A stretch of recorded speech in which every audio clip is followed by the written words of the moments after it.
everybody, this is Patty with Get Balanced 2020, and today is Spiritual Saturday. So today is about our spiritual side.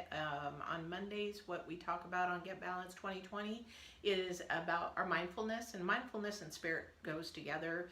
But we talk about nutrition on Wednesday, and Friday we talk about fitness. Fitness, how to put it all together. So Get Balanced 2020 is all about the three elements, actually four. Spiritual Saturday is more of the fun side of it because it's a little different. It's not about religion, but it's about spiritualism, some paranormal and energies and all that kind of stuff.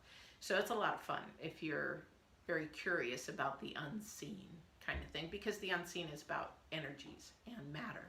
But anyway, if you haven't seen our videos, you're very welcome to go to the website, getbalance2020.com, or go on YouTube, getbalance20.com, or getbalance2020, Patti Hall, or you can actually go on our Facebook and actually join us and be friends, and we can go ahead and send you inspiration and some tidbits and here and there, and sometimes we're going to do a live. So I would love to have you there, love to have you make comments, questions, tell me what you would like to see on my website and also on the videos, and I would be happy to do that for you. So anyway, let's get started, because today is Spiritual Saturday, and this is my fun time because I get to tell you a lot of stories, and it all sort of comes together on how we put our mind and spirit together. But in actuality, it's fun for me to tell stories. My daughter tells me I need to tell everybody about my weird stories because I do have abilities. I do feel energies.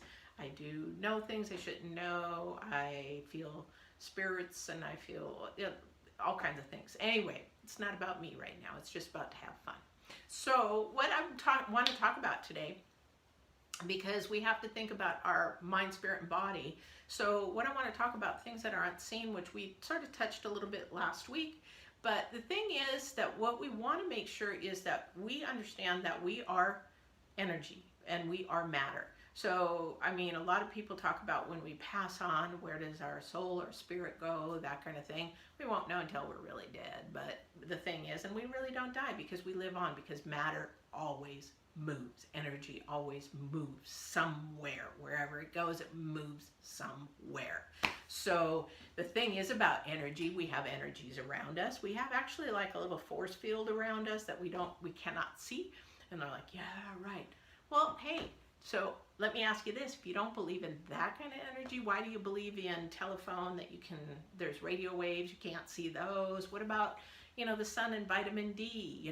Vitamin D, actually, we don't absorb from the sun. It helps the absorption of vitamin D, but we don't get vitamin D from the sun, but you can't see it. So for me, I believe a lot of things that we can't see because I feel them. I'm extremely sensitive. In fact, I'm so sensitive that I can't even touch the phone half the time because my fingers make it go all over the place. Same with the computer, it jumps all over the place. So we can't see it, so you can't tell me it's not there. Because when you witness it firsthand, then you believe it. So we talk about faith and belief. So that is the thing.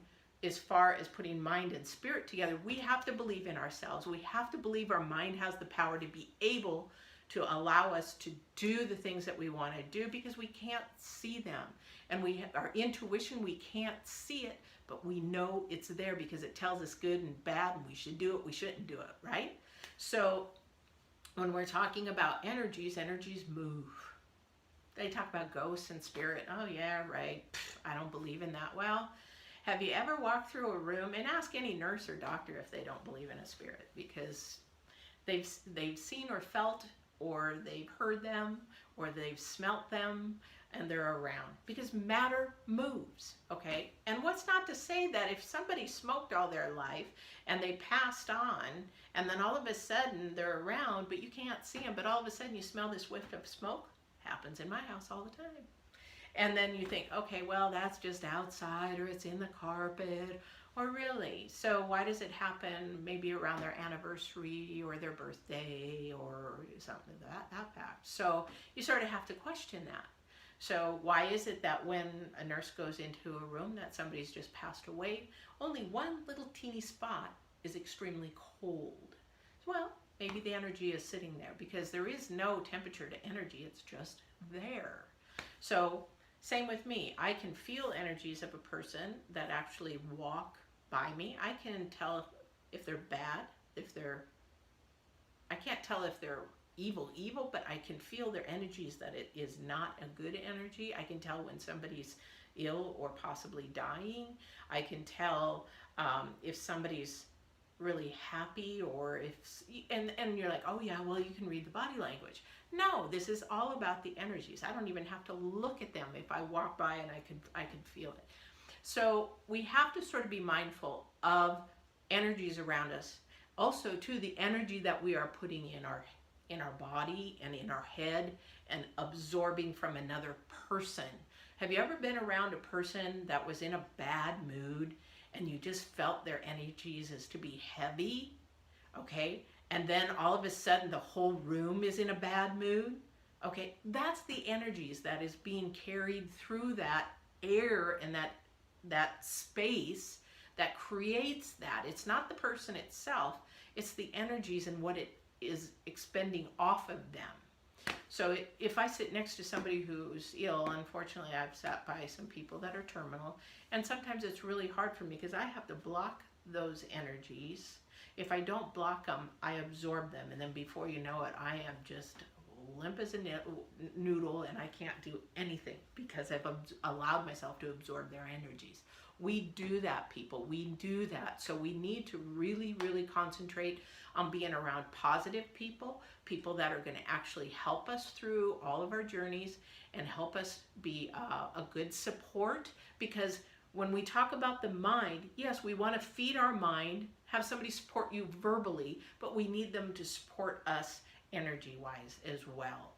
So you can tell, and you know the people in your life and surroundings that just suck the life right out of you.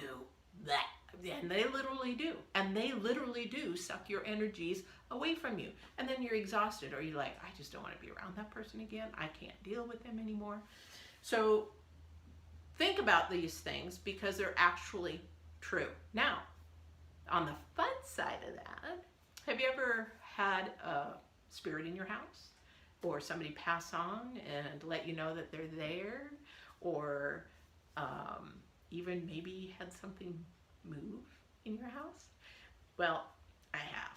And so can energy really move? Can it add, oh, that's TV, that's movie kind of stuff? Well, yeah, tell me that. Right, I've had a poltergeist, people. I've had a poltergeist. And it's not one where it goes sliding across the room. No, it's so, it takes so much energy to move even just a little thing. You have to be pretty advanced in order to move a big thing. But I remember, I'm going to tell you a quick story because we're running out of time. But I want you to think about the energies you are drawing into your life and the energies that are positive or negative. You want positive energies. So you want to think about this week because we're talking about stopping bad habits and putting good habits. We need to not only do that in our thought process on Mondays, but we now need to do that with our spirit. We need to be able to just embrace us. Along with the meditation that we talked about, we need to bring in good air, good energies, calmness, and in that manner. So now for the fun story. So I moved into an apartment. Actually, it was a duplex. It was a nice little place, nothing wrong with it. Well, I didn't realize that somebody did not want me there. So at that time, the waterbeds were really, really popular. And I'd set up my bed. I'm one of those that sets up an apartment as soon as I move in. I cannot stand boxes anywhere, so I set it all up.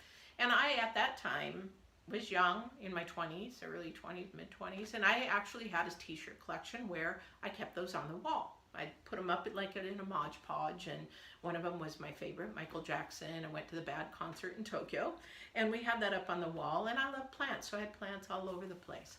So I'm exhausted, I go to bed, and I have everything set up really nice, and I felt funny that night. I thought, wow, this is weird. And I was very new to my abilities and very new to spirit, and I didn't know a lot about spirit back then. And I actually went to bed, and it was okay, not a problem. But then the next night, I thought, this is really, I'm not really feeling comfortable here, but it's just me. It's just a new place. Go to bed.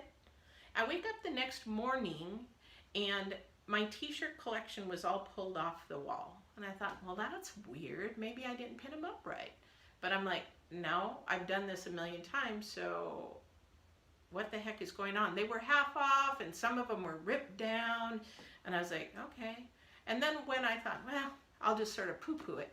Well, then I went to the living room and the kitchen area, and all my plants were knocked over. Now I thought, okay, 1 or 2 plants, I could see that. But all of them? I thought, what the frick? What's going on? And then this was my first time with spirit. So then the next day, I go to sleep, and then I feel a presence next to my bed. And so I'm sitting there, I'm like, and I know I'm awake because it's almost time to wake up, but I feel this presence. And now people are going to say, oh, that's that, what is it, paralyzed phase when you sleep, half sleep and not. But no, it wasn't. I was wide awake. And I felt this presence, and I thought I better just stay still because maybe somebody's in my house. So then I feel a pillow go over my face.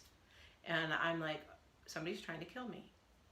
And I'm scared stiff. I am completely scared stiff. So I'm like, I'm going to lay here and play dead. And I thought, okay, the pillow, the suffocating stopped. And I thought, oh my gosh, my heart's racing and pumping. I'm like, oh my gosh, somebody's in my house. And I slowly peek out of my pillow. And there I see army fatigues, from the light brown army fatigues from the thighs down to the part where I could see. I'm like, okay, I got somebody military in my house. So I listen for the doors, I listen for the windows, I listen for footsteps, I listen, nothing. Finally, after about 10 minutes, I calmed down, I got up, and nobody was there. Nobody was there. Not only that, I had a couple more experiences after that, and I had to know that I went to the owners of the place, and there actually had been somebody that lived there that passed away while they were in Vietnam. So tell me that spirit doesn't move around. He didn't want me there. It was his home. He hadn't moved on. He didn't probably feel like he was gone, but we were to help him go over to the light. And there was more stories to that place.